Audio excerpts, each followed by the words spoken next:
बैठो, कोई काम नहीं है। हम बैठल बानी, हम तो काम खोजते बानी।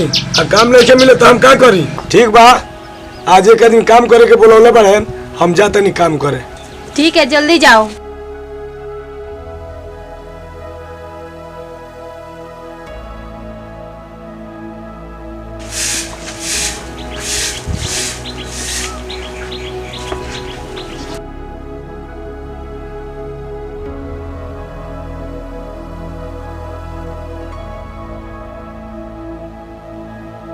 का हाल बा? ठीक बा। अच्छा, आवे में कोनो दिक्कत ना भइल? गाड़ी उड़ी चलते सब बराबर? बस साली चलता है सर, ट्रेन तो उतना चलते नहीं सर। अच्छा, वो तो खैर महामारी चलता अपना देश में बड़ा। अब कामवा वो काय ठप हो गई। कामो रोकले बानी तनी 2-3 दिन के बाद फिर करावल जाए। का है ऐसा ही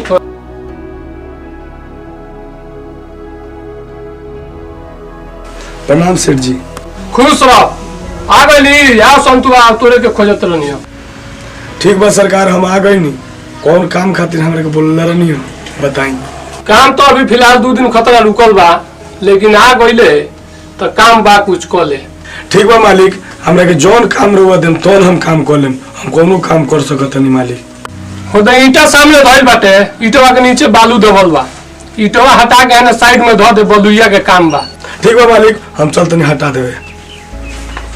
कैसन आदमी रहले है नहीं यार। पढ़ल लिखल बा, मजबूरी में ओकरा ई सब करे के पड़ता।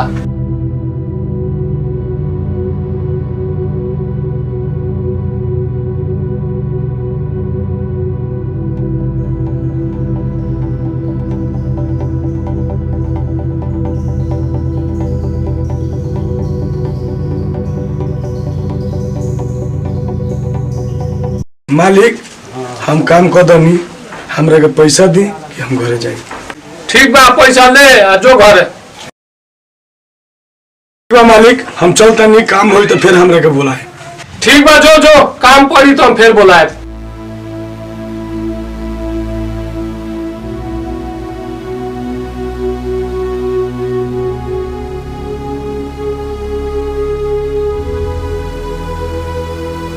भाई, तू हमरा के आधा किलो चावल और 100 ग्राम दाल और तेल एगो और जल्दी पैक करके हमरा के दो।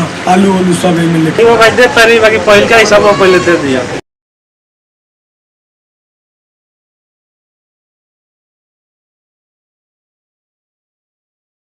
कितना पैसा बोल भाई?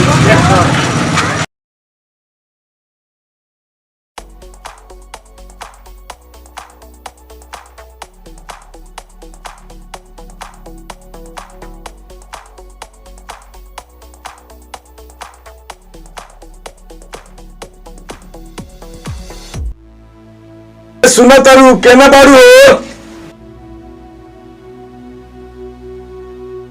ऐसा मांग लेल बनी, एकरा के 1 हफ्ता चलावे के भाई में। 1 हफ्ता? ये तो 2 दिन भी नहीं।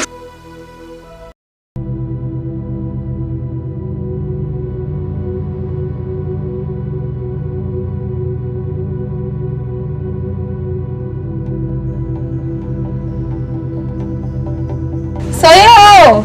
घर का राशन खत्म हो गया।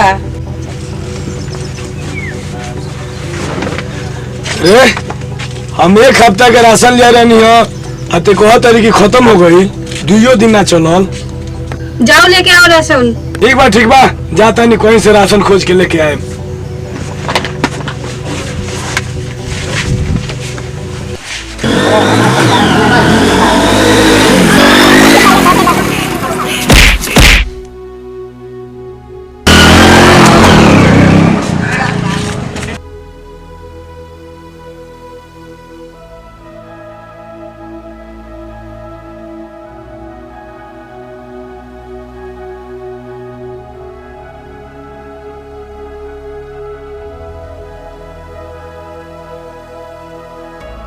डॉक्टर साहब, तो देखिए इनका क्या।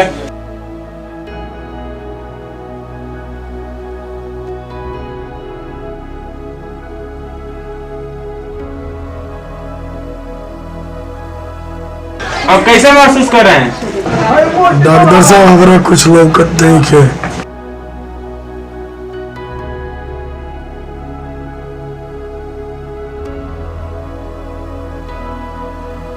इनकी आंख की रोशनी चली गई है।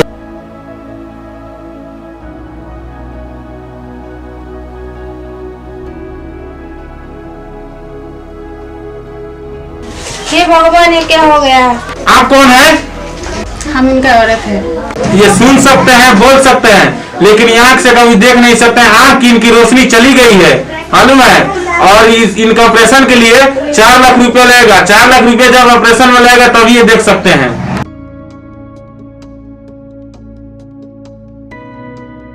और आप इनको लेकर जा सकती हैं।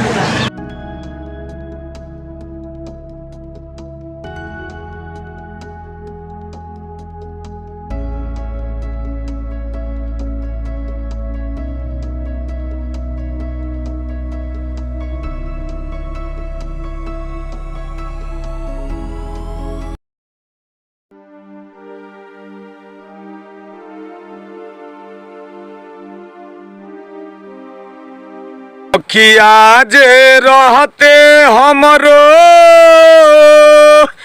करती कवनो कामावा हो, अकिए से बानी हमला चार हो, अकिए से बानी हमला चार हो। अखिया जे रहते हमरो करती कवनो कामावा हो, अखिए से बानी हमला चार हो। नैसन गलती पर छिनल तू अखिया हो, कौन ऐसन गलती पर छिनल तू अखिया हो, काहे नाही चिन्हलियल पारान हो, काहे नाही चिन्हलियल पारान हो। हमरा जैसन दुखिया के केहू ना सहैया हो, हमरा जैसन दुखिया के केहू ना सहैया हो, रक्षा करेले भगवान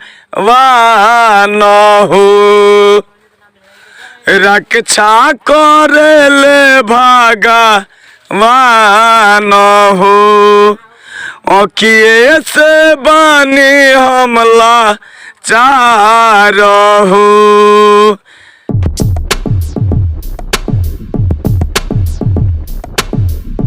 अखिया जे रहते हमरो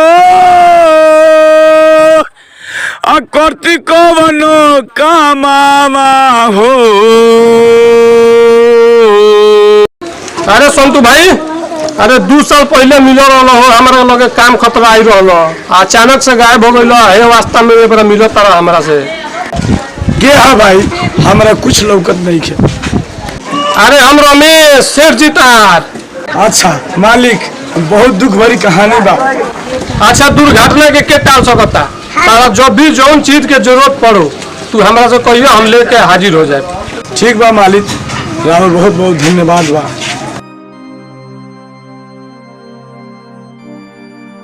अखिया जे रहते हमरो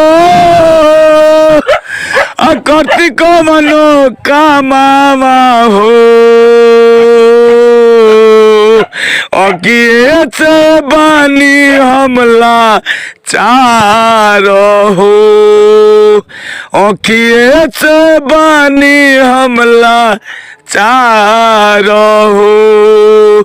सुना पड़ल बावे साले सार हो, कुछ नहीं के लौकत मार हो, अखिए से बानी हमला चार हो। अखिया जे रहते हमरो करती कवनो कामावा हो, अखिए से बानी हमला चारहु अखिए से बानी हमला चारहु अखिया जे रहते हमरो करती कवनो कामा बाहू अखिए से बानी हमला चारहु कवन ऐसन गलती पर छीन लियल अखिया हो काहे नाही छीन लियल पारान हो काहे नाही छीन लियल पारान हो हमरा जैसन दुखिया के केहू ना सहैया हो हमरा जैसन दुखिया के केहू ना सहैया हो रक्षा करेले भगवान हो अखिए से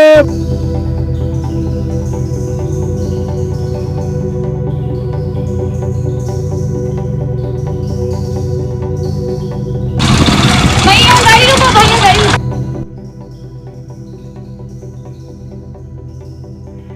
अरे ये तुमको क्या हो गया है? के है बाबू? मैं तुम्हारा बचपन का दोस्त हूँ। अच्छा शिवानी तू केने से? कैसे हो गया ये सब? एक्सीडेंट भइला से ही आँख चल गई वही से हम ये अवस्था में बन। चेकअप करवाया है? डॉक्टर क्या बोला है? डॉक्टर ने बोला है 4 लाख रुपए लगेगा। शिवानी अगर 4 लाख के व्यवस्था हो जाए तो फिर हमरा आँख से लौके लगे। तुम चिंता मत करो, मैं इलाज करवाएंगे आपका।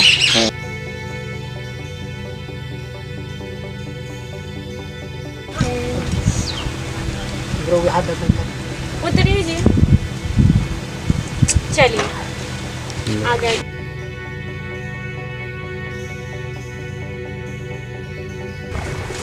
डॉक्टर जी